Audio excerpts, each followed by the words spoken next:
तर आजच्या क्लासमध्ये आपण DevOps स्टेजेसबद्दल पाहणार आहोत. तर यामध्ये आपण गोष्ट करणार DevOps स्टेजेसची, की DevOpsमध्ये किती स्टेजेस असतात. परंतु याच्या पहिले मी DevOpsची एक बेसिक डेफिनेशन आहे त्याबद्दल मी यामध्ये लिहून देतो. तर बघा DevOpsची डेफिनेशन लिहित आहे. तर DevOpsची डेफिनेशन अशी आहे सिम्पलमध्ये, implementing automation at each and every stage. Implementing automation at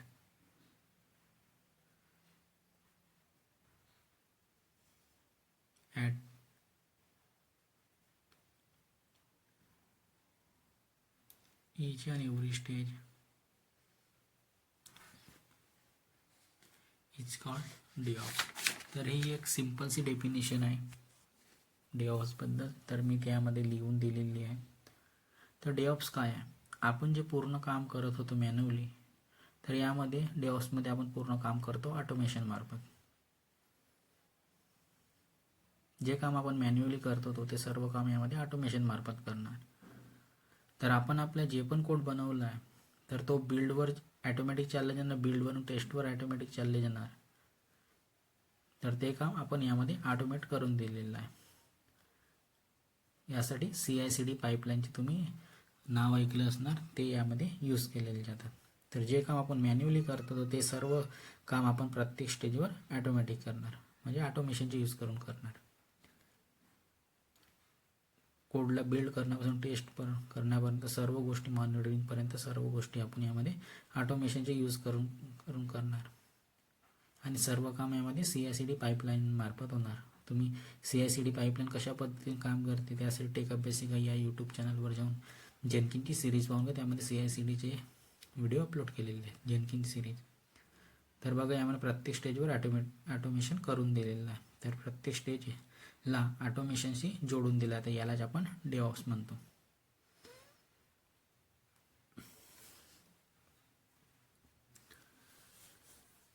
बघा यामध्ये प्रत्येक स्टेजला आपण ऑटोमेशनशी जोडून घेतो, यालाच आपण DevOps म्हणतो. आता आपल्याला DevOps पूर्णपणे यामध्ये समजलेलं असतं.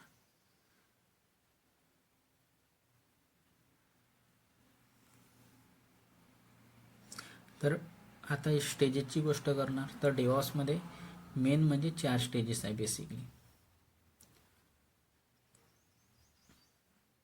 आणि यामध्ये काही वेगवेगळे पण असू शकतात. तर यामध्ये कंटिन्युअस डिप्लॉयमेंटच्या नंतर कंटिन्युअस मॉनिटरिंग पण आपण यामध्ये यूज करू शकतो. बघा आता यामध्ये 4 स्टेजेस आहेत. ह्या 4 स्टेजेस बेसिक आहे. पहिला आहे व्हर्जन कंट्रोल, दुसरं आहे कंटिन्युअस इंटिग्रेशन, CI/CD म्हणजे CIचे मतलब आहे कंटिन्युअस इंटिग्रेशन. तिसरा आहे कंटिन्युअस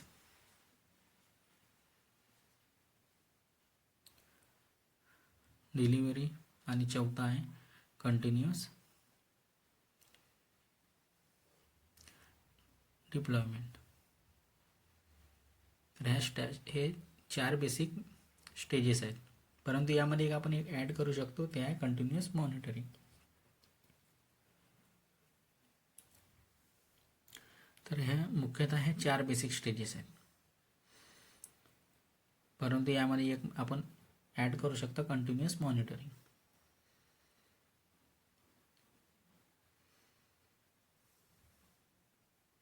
म्हणजे 5 स्टेजेस, परंतु जे आहेत मेन स्टेजेस ते आहेत 4. व्हर्जन कंट्रोल, कंटिन्युअस इंटिग्रेशन म्हणजे CI, continuous delivery, continuous deployment CI/CD.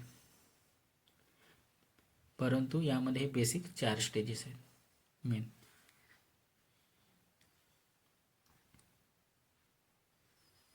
तर आता आपण यामध्ये step by step stages wise यामध्ये आपण डिस्कशन करूया की कोणत्या स्टेजचं काय मिनिंग होतं. झालं तर सर्वात पहिले आपण व्हर्जन कंट्रोलबद्दल पाहणार. चल बघा, तर पहिली स्टेज आहे व्हर्जन कंट्रोल. तर व्हर्जन कंट्रोलमध्ये याचे मिनिंग काय आहे की, तर याचे मिनिंग आहे की डेव्हलपर यामध्ये कोड लिहिणार आणि तो कोड यामध्ये जेवढे पण व्हर्जन यांनी यामध्ये जे काही व्हर्जन करायचे त्याच्याकडे एरर आलं तर तरी दोन त्याला अपडेट करणार, तर तो एक यामध्ये व्हर्जन बनवून जाणार. तर डेव्हलपर यामध्ये कोड लिहिणार, तर त्याचे जेवढे पण व्हर्जन आहे उद्या यांनी कोडला अपडेट केला तर यामध्ये करणार. तर ह्या सर्व गोष्टी यामध्ये या स्टेजमध्ये होतात. याच लेवलवर सर्व गोष्टी करणार. तर यामध्ये वेगवेगळे वर्जन बनून जातात या पद्धतीने.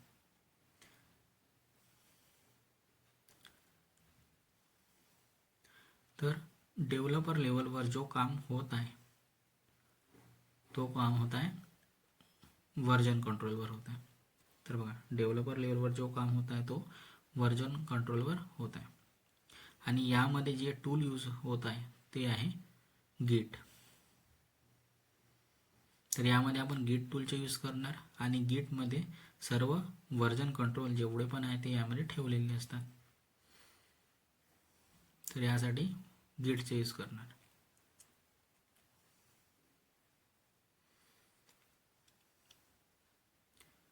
आणि वर्जन कंट्रोलचं मिनिंग आहे की कोणत्या पण एक सॉफ्टवेअरचे आपण कोड लिहिलं, जसं कोणत्या पण एक सॉफ्टवेअरचा आपण कोड लिहिला, आपण त्या कोडमध्ये उद्याला चेंज केला तर त्याचे यामध्ये एक वर्जन बनून जाणार. कोड लिहिलं आणि यामध्ये कोडमध्ये चेंज केलं तर याची एक कोडची म्हणजे दुसरं वर्जन म्हणजे एक आणखी एक फाईल बनून जाणार. तर बघा, वर्डमध्ये फाईल यूज करतो, काही चेंजेस केला तर त्यामध्ये सेव्ह करायची आहे काही नाही करायची त्यामध्ये विचारतो. त्या पद्धतीने यामध्ये पण आपले वर्जन बनून जाणार. अपडेट केलं तर काही चेंजेस केले तर त्या पद्धतीने यामध्ये चेंज केलं तर या पद्धतीने वर्जन बनून जाणार. आणि नंतर काही आणखी यामध्ये चेंज केलं तर या पद्धतीने यामध्ये आणखी वर्जन बनून जाणार. जशा पद्धतीने चेंज करणार तशा पद्धतीने यामध्ये वेगवेगळ्या फाईल्स क्रिएट होऊन जाणार. जसं वर्ड फाईलमध्ये करतो, काही चेंज केलं तर आपल्याला विचारतं सेव्ह करायचे नाही केलं, आणि सेव्ह केलं तर त्यामध्ये आणखी एक फाईल बनवून जातो. तर या पद्धतीने यामध्ये वर्जन बनून जाणार किंवा बनवू शकतो. तर वर्जन कंट्रोल या लेवलवर आपण आपले कोड बनवणार. तर आता वर्जन कंट्रोल ही एक स्टेज आपल्याला समजली असणार की कशा पद्धतीने वर्जन क्रिएट होणार आणि हे काम डेव्हलपर लेवलवर होतं. आता आहे सेकंड स्टेज, ते आहे कंटिन्युअस इंटिग्रेशन.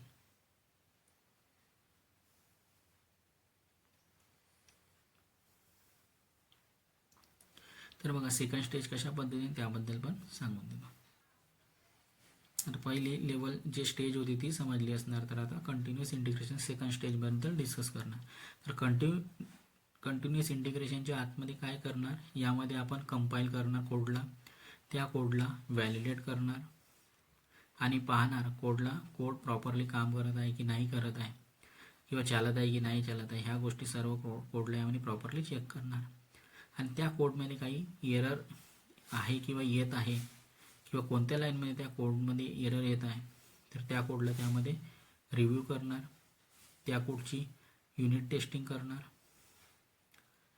किंवा इंटिग्रेशन टेस्टिंग पण करणार. तर या पद्धतीने यामध्ये सर्व गोष्टी चेक केल्या जाणार. एरर आला त्याला फाइंड आउट करणार, काय आला त्याला यामध्ये एरर आहे ह्या गोष्टी आपण रिव्ह्यू करणार आणि तो कोड आपल्याला योग्य रीतीने बनवून देणार. त्याला त्यामध्ये काही चेंजेस करून तो त्यामध्ये आपल्याला रिव्ह्यू करणार आणि युनिट टेस्टिंग करणार आणि इंटिग्रेशन टेस्टिंग पण यामध्ये करणार. म्हणजे सर्व गोष्टी यामध्ये चेक करणार प्रॉपरली. आणि जेव्हा तो काम करत आहे तेव्हा आपण समोर जाणार. तर आता आपल्याला एवढं या गोष्टी समजल्या असणार.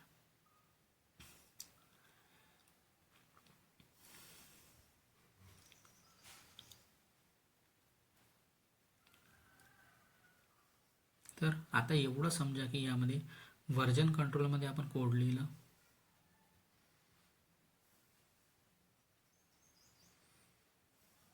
कोड लिहून झाल्यानंतर कंटिन्युअस इंटिग्रेशनमध्ये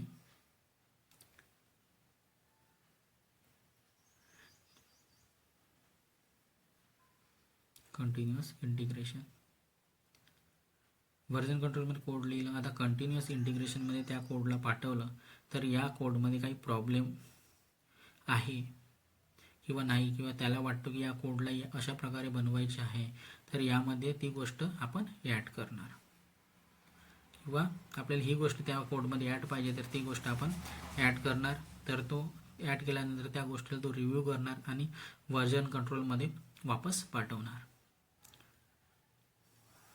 आणि व्हर्जन कंट्रोलमध्ये वापस येणार तर त्याला त्यामध्ये अपडेट करणार. अपडेट केल्यानंतर यामध्ये एक नवीन व्हर्जन क्रिएट होऊन जाणार आणि नंतर त्याला कंटिन्युअस इंटिग्रेशन जवळ पाठवणार. तर यामध्ये जनरली यासाठी जेनकिन्स काम करतो इंटिग्रेशनसाठी. या टूल्सबद्दल मी आपल्याला सांगितलेलं आहे. तर याच्यासाठी जेनकिन्स काम करणार इंटिग्रेशनसाठी. आणि जेनकिन्स काय करणार की कोणतं काम करणार जेनकिन्स की यामध्ये काही एरर आहे तर त्या गोष्टीला त्यामध्ये अपडेट करणार, म्हणजे त्या गोष्टीला यामध्ये करेक्ट करायचे आहे की काही करायचे आहे तर यामध्ये त्या गोष्टीला करेक्ट करणार. यासाठी यामध्ये खूप सारे टूल्स येतात. तर या पद्धतीने यामध्ये ह्या गोष्टी होणार, परंतु जेनकिन्स माहीत आहे तर आपण जेनकिन्स यूज करणार.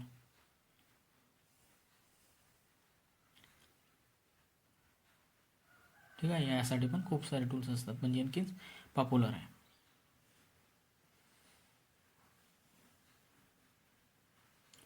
तर एवढ्या गोष्टी आपल्याला आता समजलं असणार.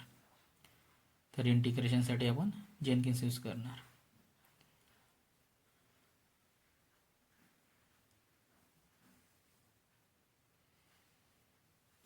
मार्केटमध्ये यासाठी दुसरे टूल्स पण अवेलेबल आहे.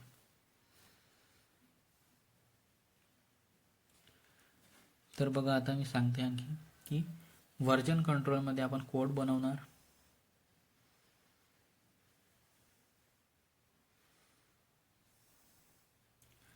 दुसरं आहे कंटिन्युअस इंटिग्रेशन. कंटिन्युअस इंटिग्रेशनमध्ये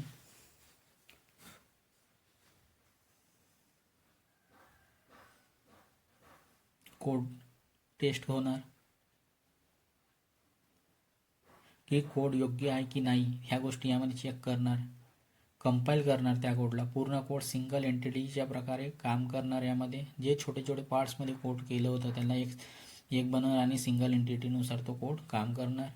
म्हणजे लहान लहान कोडला जोडून तो एक सिंगल कोड याप्रमाणे यामध्ये काम करणार.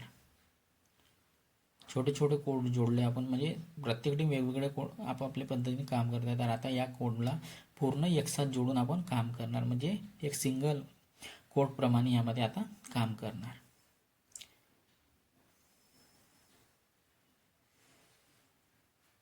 आता यामध्ये पूर्ण कोड रेडी झालेला आहे, म्हणजे आता सिंगल कोड बनलेला आहे.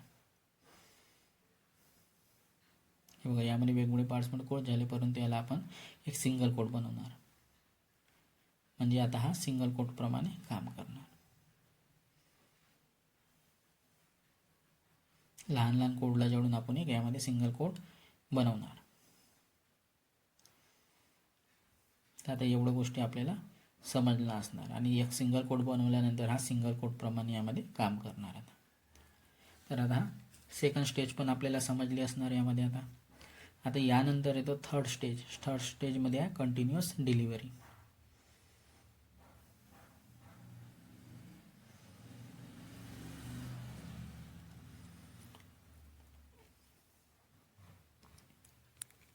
तर बघा कंटिन्युअस डिलिव्हरीचं काय मिनिंग आहे की यामध्ये आपण आपल्या कोडला बिल्ड करणार,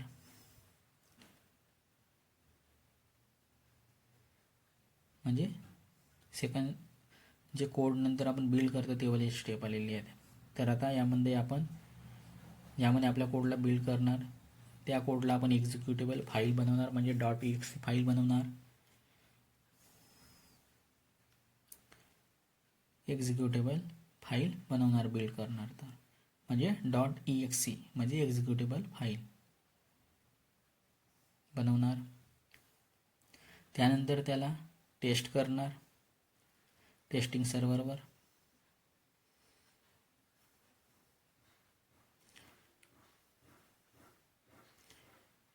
त्यानंतर त्याला टेस्ट करणार टेस्टिंग सर्व्हरवर.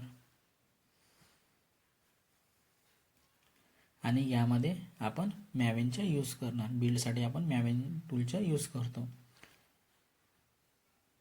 ह्या टूल्सबद्दल पण आपल्याला सांगितलं आहे की कोणत्या स्टेजवर कोणत्या टूलचा आपण यूज करणार. तर यामध्ये आपण मॅवेनचा यूज करणार आणि यामध्ये टेस्टिंग एन्व्हायरमेंटमध्ये टेस्ट करणार. आता सर्व गोष्टी टेस्टिंग एन्व्हायरमेंटमध्ये आपण टेस्ट करणार. आणि बिल्ड करण्यासाठी आपण मॅवेन टूलचे यूज करणार. आणि ह्या सर्व गोष्टी आपण टेस्टिंग एन्व्हायरमेंटमध्ये टेस्ट करणार. टेस्टिंग एन्व्हायरमेंट ज्या गोष्टी आपण त्यामध्ये टेस्ट करतो ते या गोष्टीला आपण त्यामध्ये चेक करणार. टेस्टिंग एन्व्हायरमेंटमध्ये टेस्ट केल्यानंतर आपण त्याला स्वतःच्या रिअल टाईम प्रोडक्शन एन्व्हायरमेंटमध्ये किंवा प्रोडक्शन रिअल टाईम सिनॅरिओमध्ये त्याची आपण यामध्ये त्याला टेस्टिंग करणार.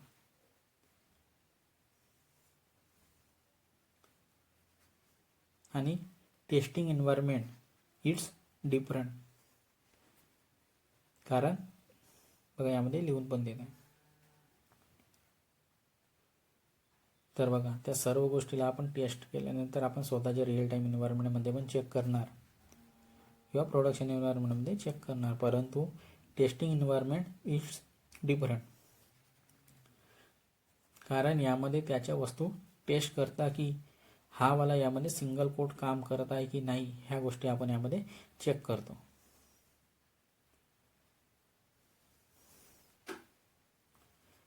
यामध्ये आपण टेस्ट करतो की हा सिंगल कोट म्हणजे पूर्ण कोड मिळून हा सिंगल कोड बनवलेला हा सिंगल कोड यामध्ये काम करत आहे की नाही ह्या गोष्टी यामध्ये चेक करतो. ज्या ज्या त्या सिंगल कोडमध्ये आपण ॲड केलेल्या त्या सर्व गोष्टी यामध्ये वस्तू ज्या काही आहेत त्या यामध्ये काम करत आहे की नाही ह्या गोष्टी यामध्ये आपण सिंगल कोडमध्ये चेक करणार.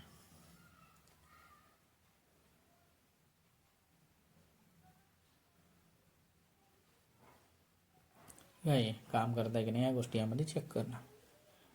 आणि काम करताय तर समोरच्या स्टेजमध्ये पाठवणार.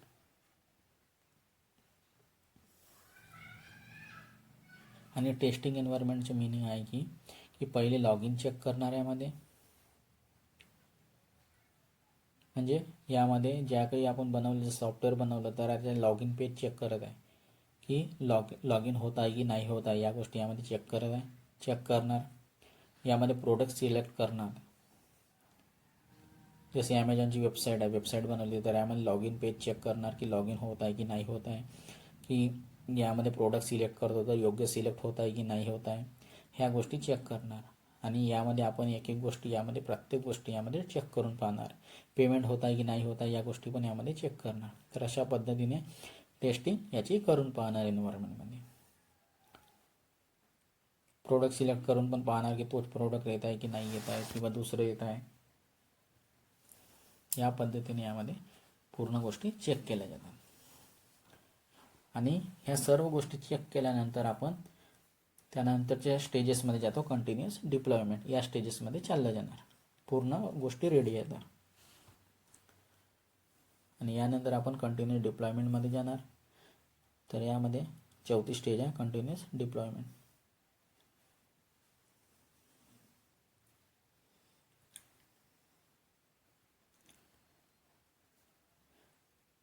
तर आता सर्व गोष्टी रेडी होतात. कंटिन्युअस डिप्लॉयमेंटमध्ये गेलं आणि यामध्ये आपण पूर्ण याचे ॲप्लिकेशन आपण यामध्ये चेक करणार.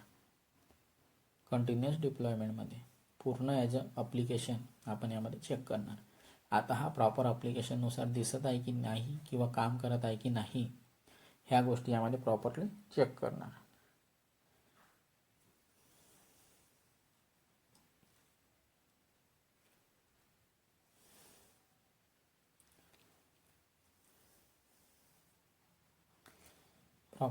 प्रॉपर जो ॲप्लिकेशन आहे तो प्रॉपरली शो होत आहे की नाही होत आहे किंवा काही यामध्ये प्रॉब्लेम येत आहे ह्या गोष्टी यामध्ये चेक करणार. कारण तिथे जसंही प्रोडक्ट सिलेक्ट होणार तर तो कार्डमध्ये यायला पाहिजे.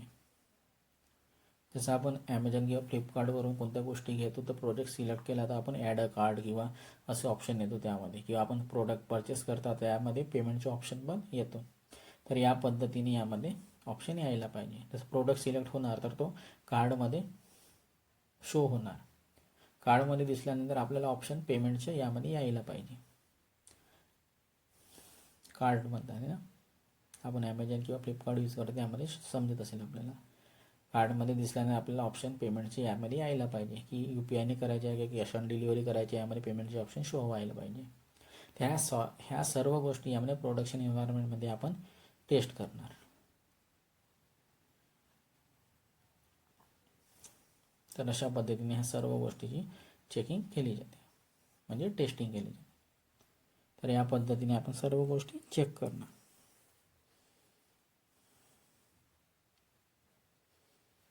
आणि यामध्ये जो डिप्लॉयमेंट आहे, डिप्लॉयमेंटमध्ये यामध्ये खूप सारे टूल्स आहेत, ज्याबद्दल याची आपण गोष्ट केली होती. जसं की शेप आहे, अँसिबल आहे, डॉकर आहे, कुबरनेट्स आहे, हे सर्व यामध्ये टूल्स येऊन जातात.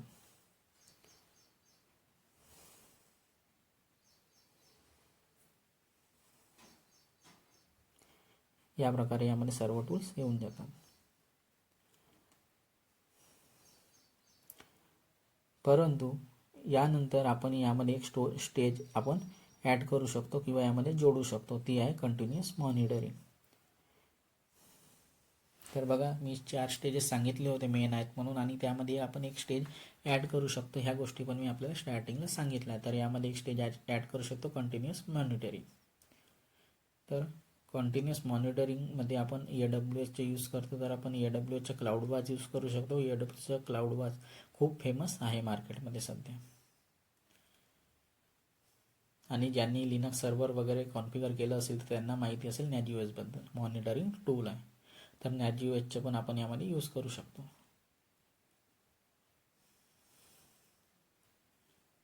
परंतु ज्या 4 स्टेजेस आहेत ते आहेत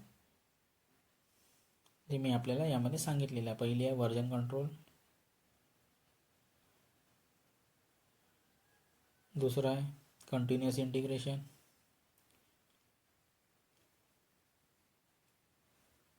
त्यानंतर आहे कंटिन्युअस डिलिव्हरी,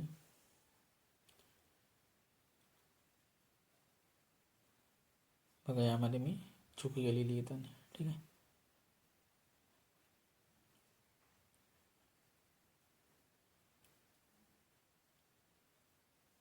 पहिला आहे व्हर्जन कंट्रोल, दुसरा आहे कंटिन्युअस इंटिग्रेशन, बघा नंबरिंग यामध्ये मी चेंज करतो, कंटिन्युअस इंटिग्रेशन, तिसरा आहे कंटिन्युअस डिलिव्हरी, आणि चौथा आहे कंटिन्युअस डिप्लॉयमेंट, आणि 5वी स्टेज यामध्ये आपण ॲड करू शकतो ती आहे कंटिन्युअस मॉनिटरिंग. परंतु ज्या बेसिक 4 आहेत ते आहेत version control, continuous integration, continuous delivery आणि कंटिन्युअस डिप्लॉयमेंट.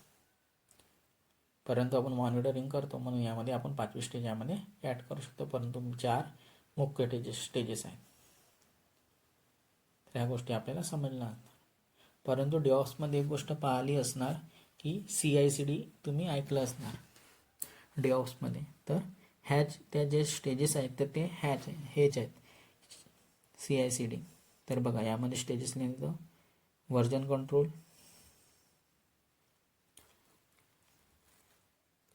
बघा यामध्ये ज्या 4 स्टेजेस सांगितल्या आहेत तर त्याबद्दल मी यामध्ये लिहून देतो, काय कोणत्या स्टेजमध्ये काम होतं त्या गोष्टी मी लिहून देत आहे. तर बघा व्हर्जन कंट्रोलमध्ये maintain different version of code, second आहे कंटिन्युअस इंटिग्रेशन. तर ह्या 4 स्टेजेस आहेत यामध्ये, तर त्या 4 स्टेजेसबद्दल डिस्क्रिप्शन लिहून देत आहे. कंटिन्युअस इंटिग्रेशनमध्ये काय होणार, compile, validate, code review, unit testing आणि इंटिग्रेशन टेस्टिंग या पद्धतीने यामध्ये काम होणार.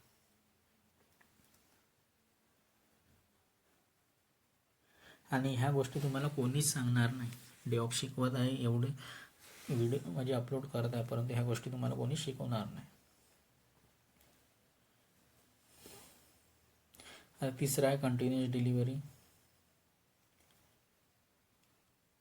या सर्व गोष्टी मी सांगल्या, ज्या मी आतापर्यंत तुम्हाला गोष्टी शिकवल्या त्याबद्दल शॉर्टमध्ये यामध्ये डिस्क्रिप्शन लिहून देतं की कोणत्या स्टेजमध्ये काय काम होणार. तर बघा, deploying the build app to test server,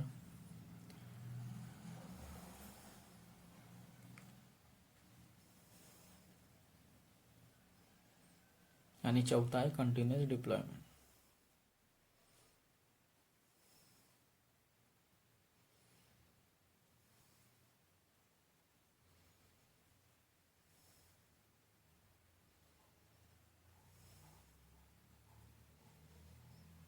डिप्लॉईंग the test app on the production server for release.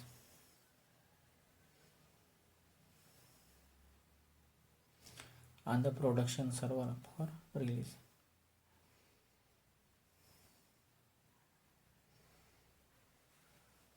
तर ह्या 4 स्टेजेस आहेत ज्याबद्दल मी आपल्याला यामध्ये डिस्क्रिप्शन लिहून दिलेलं आहे शॉर्ट्समध्ये. तर आता आपल्याला ह्या गोष्टी समजल्या असणार की कोणत्या स्टेजमध्ये कशा पद्धतीने काम केलं जाते आणि कशा पद्धतीने काय कोणत्या स्टेजमध्ये केले जातात ह्या गोष्टी आता समजल्या असणार. तर ह्या 4 मेन स्टेजेस आहेत डेव्हऑप्समध्ये.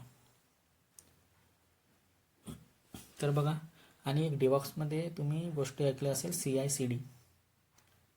तर डेव्हऑप्समध्ये ऑटोमेशनसाठी आपण CI/CDचा यूज करतो. CI/CD म्हणजे कंटिन्युअस इंटिग्रेशन आणि CD म्हणजे कंटिन्युअस डिलिव्हरी.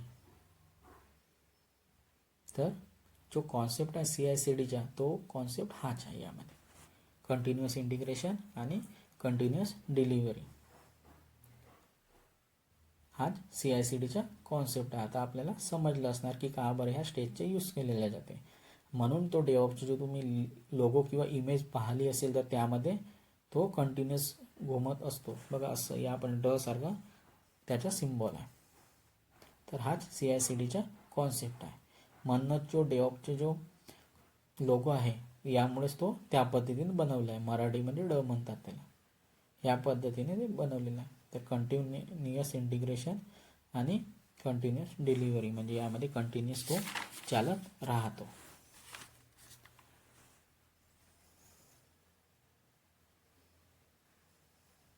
बघा, कंटिन्युअस इंटिग्रेशन, कंटिन्युअस डिलिव्हरी. म्हणून डेव्हऑप्सचे लोगो या पद्धतीने सिम्बॉल बनवलेला आहे. कंटिन्युअस चालत राहतो. समजलं आता? तर कंटिन्युअस का बरं चालत राहतो? तर कोडमध्ये काही प्रॉब्लेम आहे. तर बघा, या पद्धतीने तो डेव्हऑप्सचा लोगो आहे.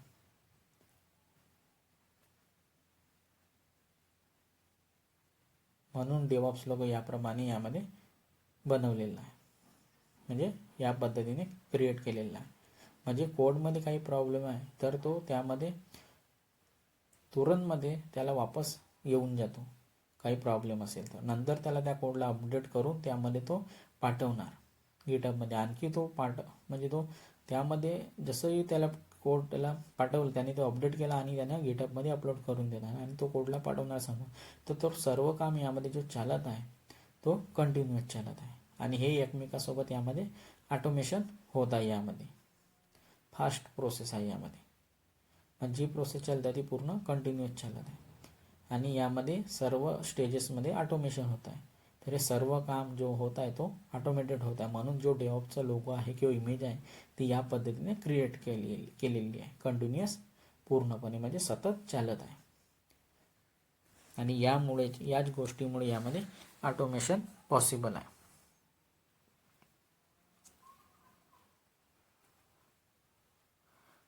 आणि सर्व स्टेजेसमध्ये ऑटोमेशन होत आहे आणि स्वतःहून यामध्ये ऑटोमेटेड होत आहे. म्हणून यामध्ये जो ऑटोमेशनसाठी प्रत्येक स्टेजवर ऑटोमेशन टूल यूज करत आहे. म्हणून डेव्हऑप्सचा लोगो आता समजले असणार का बरं अशा पद्धतीने क्रिएट केलेला आहे. तर मराठीमध्ये डेव्हऑप्स शिकायचे असेल तर त्यासाठी फॉलो अँड सबस्क्राईब करा क्लाउडवाला भाऊ या यूट्यूब चॅनलला. आणि जेनकिन्स सिरीज वगैरे शिकायची असेल तर माझेच चॅनल टेकअप बेसिक स्टुडिओ या चॅनलवर जाऊन तुम्ही जेनकिनची सिरीज तुम्ही पूर्णपणे पाहू शकता. तर फ्रेंड्स, डेव्हऑप्सचे स्टेजेस समजले असणार. तर फ्रेंड्स, या व्हिडिओमध्ये एवढंच. Bye bye.